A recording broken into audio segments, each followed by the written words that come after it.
Comme on l'a vu la dernière fois, l'un des grands enjeux de la cybersécurité, c'est de pouvoir se protéger contre des super-intelligences, c'est-à-dire des systèmes d'information beaucoup plus puissants que nous-mêmes. Par exemple, est-ce qu'une start-up de 3 personnes avec un unique serveur peut empêcher toute l'armée numérique chinoise et la NSA de compromettre les opérations de la start-up?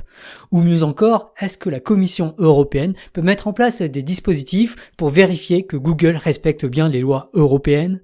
Autrement dit, un vérificateur peu puissant peut-il vérifier la conformité d'une super-intelligence avec les principes définis par le vérificateur?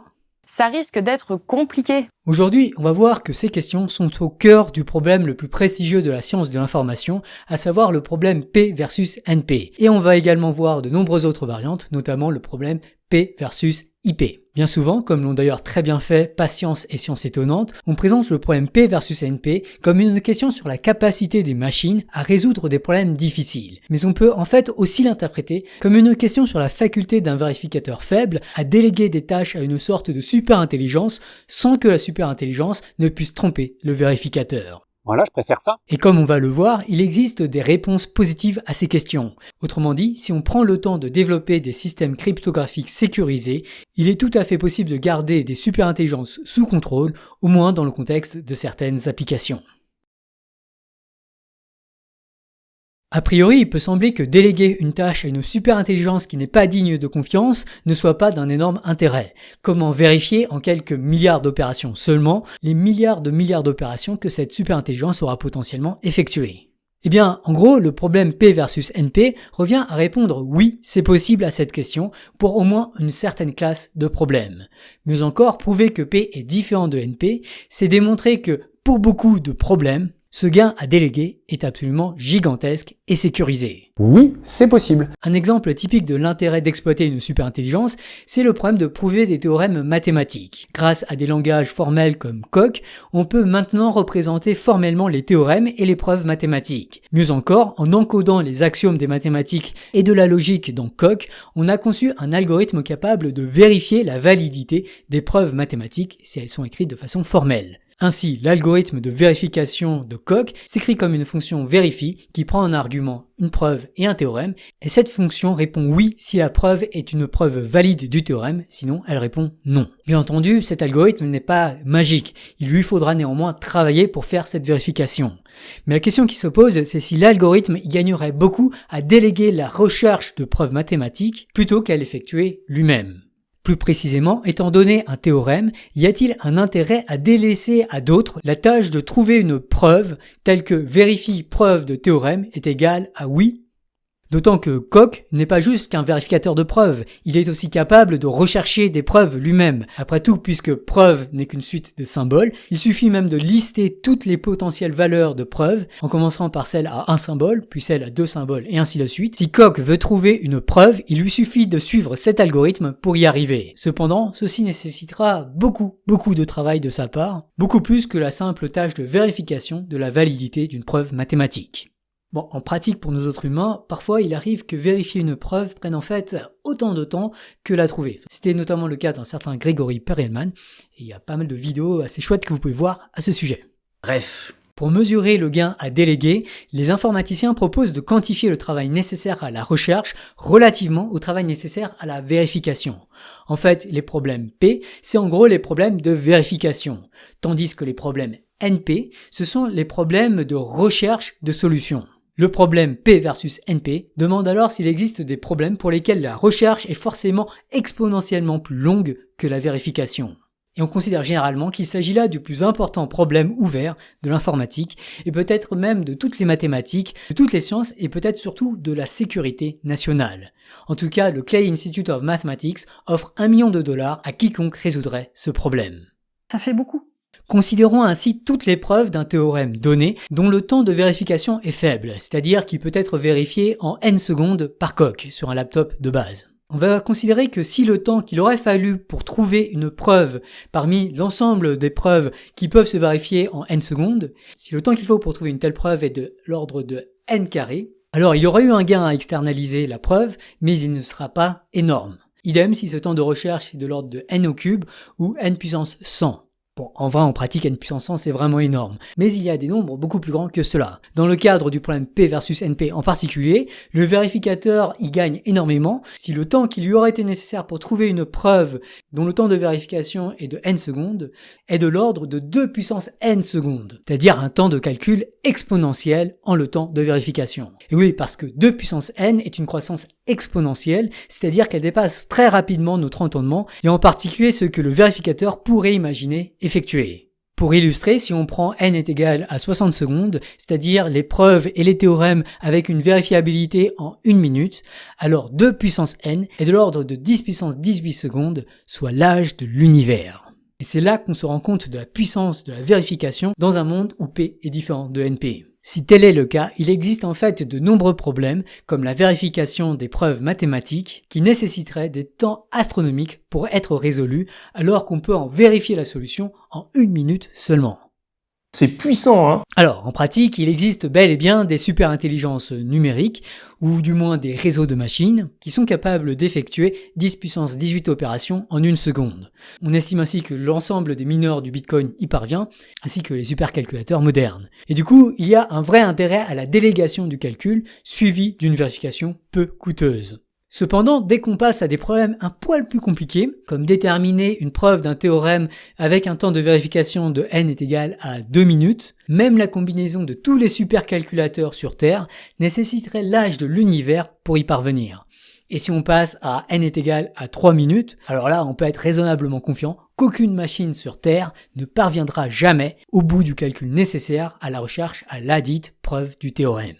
Et en fait, du coup, si P est différent de NP, c'est que d'une certaine manière, un vérificateur peut même vérifier des travaux effectués par une hyper-intelligence, j'entends par là un système d'information qui transcende les limites calculatoires de l'univers. De façon plus générale, beaucoup de problèmes en informatique peuvent s'écrire comme des fonctions f à deux variables w et x et qui disent si wx est une paire valide. On en a vu un exemple avec la fonction verifie qui prend en entrée la paire preuve-théorème. Une telle fonction est dite dans P si elle peut se calculer rapidement. Plus précisément, si nw et n de x sont les longueurs des descriptions des messages w et x, alors le temps de calcul de f doit être au plus de nw plus n de x à une puissance k, où k est un nombre entier. Le problème de vérification est alors associé à un problème de recherche. Étant donné une valeur de x, qu'on appelle souvent une instance, existe-t-il une valeur de w, qu'on appelle parfois le témoin, tel que wx est une paire valide? Le problème de recherche, qu'on écrit formellement il existe w tel que f de wx, est alors une question binaire à propos de x qui répond oui ou non à la question précédente. Si la fonction de vérification est dans P, alors le problème de étant donné un x déterminer un W est un problème dit NP. La question P versus NP consiste à se demander si tous les problèmes NP sont solubles en temps polynomial, autrement dit, est-ce que la recherche d'un témoin est toujours efficace? Et on suspecte fortement aujourd'hui que ce n'est pas le cas. Autrement dit, on suppose que certains problèmes de recherche de solutions nécessitent des temps de calcul supra-astronomiques, bien que toute solution qui serait trouvée pourrait être jugée valide ou non par un vérificateur peu puissant en quelques minutes seulement. En particulier, de manière à la fois fascinante intellectuellement et extrêmement utile dans la pratique, surtout en cryptographie, prouver P différent de NP prouverait les limites du calculable en pratique, quelles que soient les machines qu'on utilise. Ce serait une preuve des limites de toute superintelligence dans le monde réel, y compris celles qui sont une combinaison d'un grand nombre d'intellects humains et de supercalculateurs. Ah oui, petite note très rapide, en gros, non, on ne pense pas que les ordinateurs quantiques permettront de résoudre les problèmes NP. Elles peuvent être extrêmement efficaces pour certains problèmes NP, comme la factorisation des nombres, mais elles ne le sont probablement pas pour tous les problèmes NP. Je suis sûr que je vais avoir plein de commentaires. Et alors, P différent de NP peut être vu comme une terrible nouvelle pour tous ceux qui aspirent à l'accessibilité des connaissances par des vérificateurs faibles. Cependant, on peut au contraire y voir une excellente nouvelle pour les problèmes d'authentification. Imaginez la situation suivante. Imaginons que nous soyons un vérificateur faible et qu'on ait face à nous un prover faible comme un citoyen lambda avec un smartphone ainsi que de l'autre côté une super intelligence comme la NSA. Est-ce que le prover faible peut néanmoins prouver son identité au vérificateur faible sans que même la super intelligence ne parvienne à usurper son identité ? L'astuce omniprésente de la cryptographie pour ce problème d'authentification, c'est d'utiliser l'hypothèse P différent de NP et la création d'un secret. Concrètement, tu fais comment? On aura largement le temps de rentrer beaucoup plus dans les détails plus tard dans cette série, mais en gros, le prouveur faible va choisir un témoin secret W et il va générer une instance de problème X dont W est la solution. Et ça, c'est généralement faisable très facilement. Par exemple, écrivons une expression complexe comme W puissance 5 moins 4W puissance 4 plus 2W au cube plus 15W carré moins 64W. Donc si on choisit W est égal à 15, ça nous fait, je vous invite à taper ça dans une calculatrice, ça nous fait 566 040. Et du coup, on vient de créer une équation x puissance 5 moins 4x puissance 4 plus 2x au cube plus 15x carré moins 64x moins 566 040 est égal à 0. C'est une équation dont on connaît la solution puisqu'on a choisi cette équation à partir d'une solution. Eh bien, résoudre cette équation est intuitivement beaucoup plus difficile que l'avoir produite. Bon, en fait, dans ce cas, cette équation, en l'occurrence, n'est pas complètement sécurisée. Je vous déconseille de l'utiliser. Mais on verra plus tard d'excellentes manières de créer des équations, notamment à partir de générateurs de nombres pseudo-aléatoires et à partir de fonctions à sens unique. Mais ce qui importe pour moi pour l'instant, c'est surtout que vous ayez une idée de comment un prouveur faible peut créer un problème difficile dont il connaît la solution. C'est simple, c'est juste des maths. Le prouveur faible peut alors publier son problème et affirmer qu'il en connaît la solution. Dès lors, le prouveur pourra être authentifié par sa connaissance de la solution. En effet, si le vérificateur faible demande au prouveur faible de prouver son identité, le prouveur faible pourra simplement lui envoyer la solution. Cependant, et de manière cruciale, si la superintelligence prétend être le prouveur faible, alors malgré toute sa supériorité en termes de ressources matérielles et humaines, si le problème du prouveur faible est un problème difficile de la classe NP, et si P est différent de NP, alors la superintelligence demeurera impuissante puisqu'il faudra beaucoup plus que l'âge de l'univers pour trouver une solution au problème fabriqué par le prouveur faible. Alors bien sûr, un tel protocole a encore beaucoup de défauts et on verra dans la suite de cette série de nombreuses solutions pour une authentification plus sécurisée. Mais j'espère vous avoir aidé à comprendre en quoi le problème P versus NP est un problème au cœur de la cybersécurité et comment P différent de NP peut aider les services juridiques d'un pays à protéger des citoyens moins armés que des superintelligences malgré un rapport de force humaine et matérielle très inégal. Les problèmes NP sont les problèmes dont les solutions sont vérifiables par un vérificateur faible. Voilà qui peut être problématique si la solution est en fait trop longue pour être communiquée à un vérificateur faible ou si sa vérification requiert elle-même d'énormes calculs. Les chercheurs en informatique se sont ainsi demandé si on ne pouvait pas généraliser la classe NP et envisager la vérification de solutions à des problèmes plus complexes encore en introduisant potentiellement plusieurs interactions entre le vérificateur et le prouveur et en s'autorisant des conclusions avec uniquement très grande probabilité plutôt que des réponses toujours déterministes et justes comme c'est défini pour la classe NP. Voilà qui les a conduits à définir la classe des problèmes IP pour Interactive Proof ou preuve par interaction. Un problème est IP si un prouveur arbitrairement puissant qui a effectivement résolu le problème peut convaincre le vérificateur faible que c'est le cas, et si, à l'inverse, un prouveur arbitrairement puissant qui n'a pas résolu le problème ne pourra pas y arriver. Plus précisément, les deux conditions sont les suivantes. 1. Quand la réponse est oui, un prouveur arbitrairement puissant est capable de convaincre avec grande probabilité le vérificateur que la réponse est effectivement oui après un nombre au plus polynomial d'échanges. Et condition 2, quand la réponse est non, aucun prouveur, aussi puissant et malveillant soit-il, ne pourra convaincre le vérificateur que la réponse est oui, si ce n'est avec une très faible probabilité.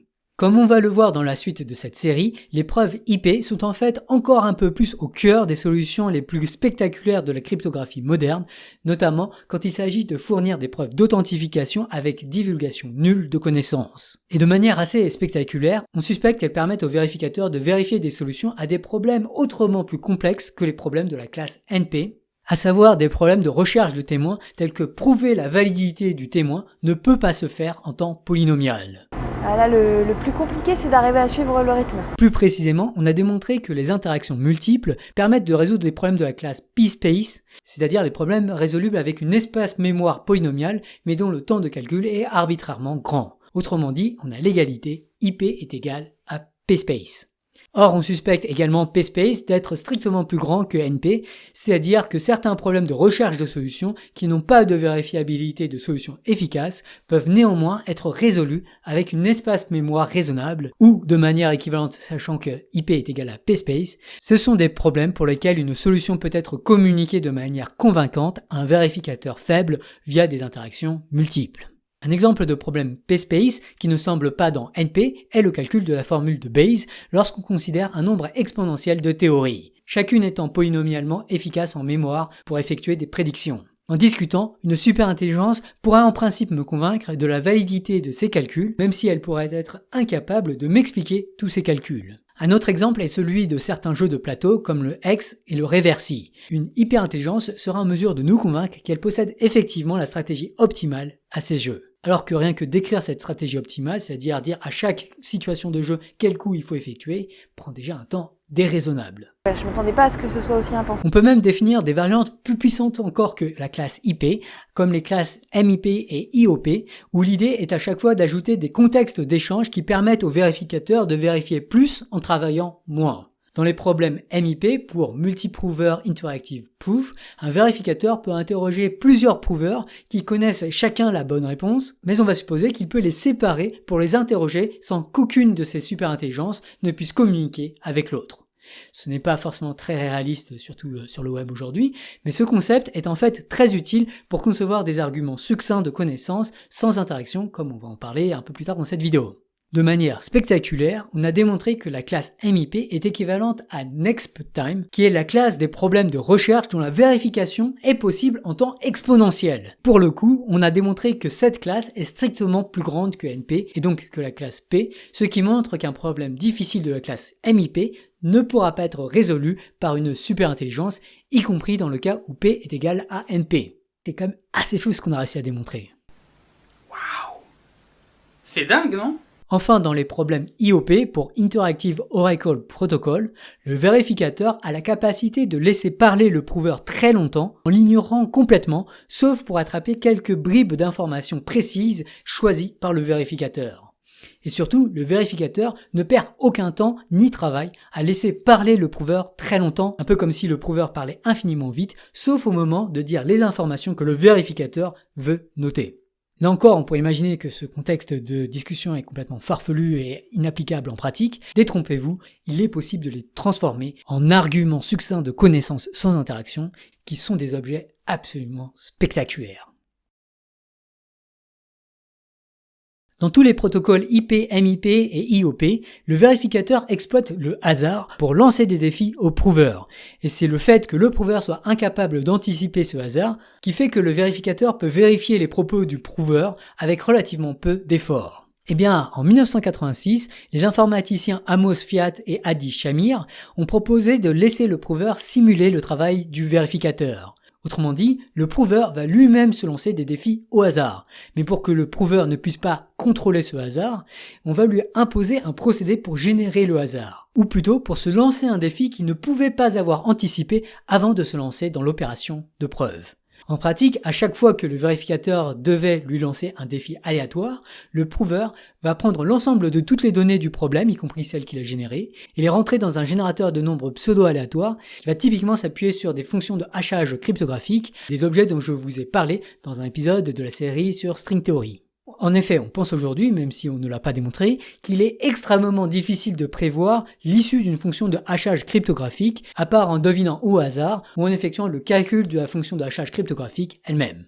Et du coup, une telle fonction nous semble bien simuler le hasard, notamment le hasard au sens de Laplace et du bayésianisme, à savoir des informations qui sont autrement imprévisibles. C'est un peu les mêmes sujets qui reviennent. Quoi qu'il en soit, en utilisant une telle fonction pour simuler les défis du vérificateur, le prouveur peut donc simuler un échange entre lui et le vérificateur, ou même entre le vérificateur et plusieurs prouveurs indépendants, ou même encore avec un vérificateur qui n'écoute qu'une poignée d'informations envoyées par le prouveur. Il peut ensuite envoyer un transcript de l'échange au vérificateur. Eh bien, ça, c'est devenu le saint graal de la science de la vérification.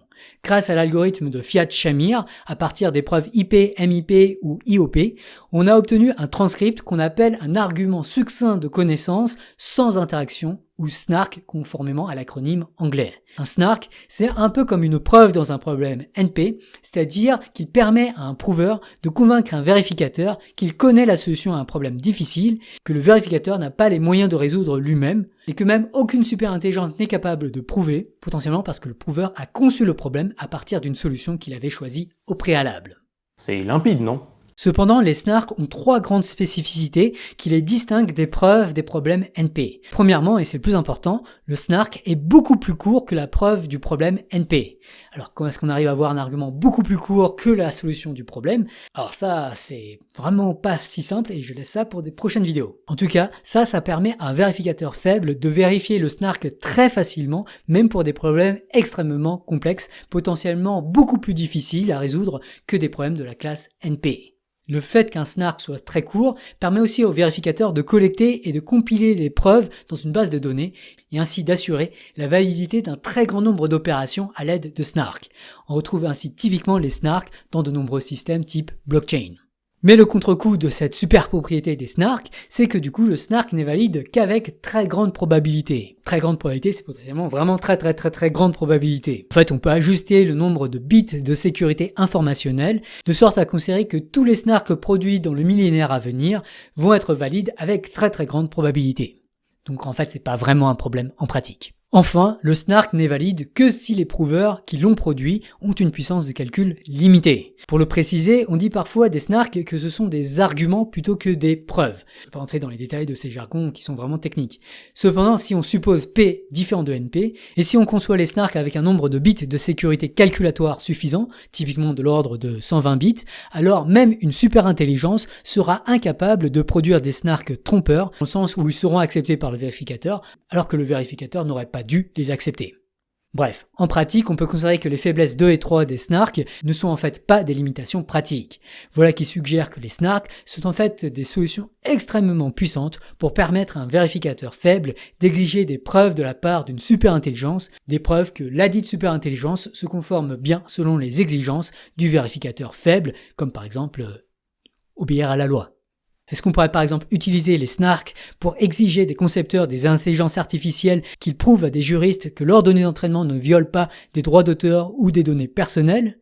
Eh bien, honnêtement, là on est vraiment à la frontière de la connaissance, à la frontière entre le droit et l'intelligence artificielle, mais aussi la cryptographie, et il y aurait beaucoup de choses à mettre en place pour en arriver là. Bah oui. Mais ce que je peux vous dire aujourd'hui, c'est qu'il y a en tout cas de plus en plus d'articles de recherche qui explorent le machine learning vérifiable en combinant ces opérations à la conception de SNARK. Et d'ailleurs, ces articles vont même chercher également à défendre le concepteur en rendant les SNARK sans divulgation de connaissances. On parle de ZK SNARK ou Zero Knowledge SNARK dans le jargon. Ainsi, ces ZK SNARK seraient capables de prouver la validité de certains calculs de réseaux de neurones sans dévoiler quoi que ce soit à propos du détail de ces réseaux de neurones. Autre confession, les articles que j'ai vus jusque-là s'intéressent surtout en fait à l'inférence, donc typiquement quand vous jouez avec des algorithmes génératifs déjà entraînés, et j'ai vu aucun article passer à propos de l'entraînement de ces algorithmes, et du coup en particulier la question juridique que j'ai posée plus tôt ne semble pas encore avoir été explorée. Encore plein de travail pour les chercheurs. Un travail qui serait peut-être bon de prioriser dans un monde déjà envahi par les superintelligences que sont Google et compagnie, avec des technologies extrêmement peu vérifiables et surtout des technologies aujourd'hui extrêmement peu vérifiées.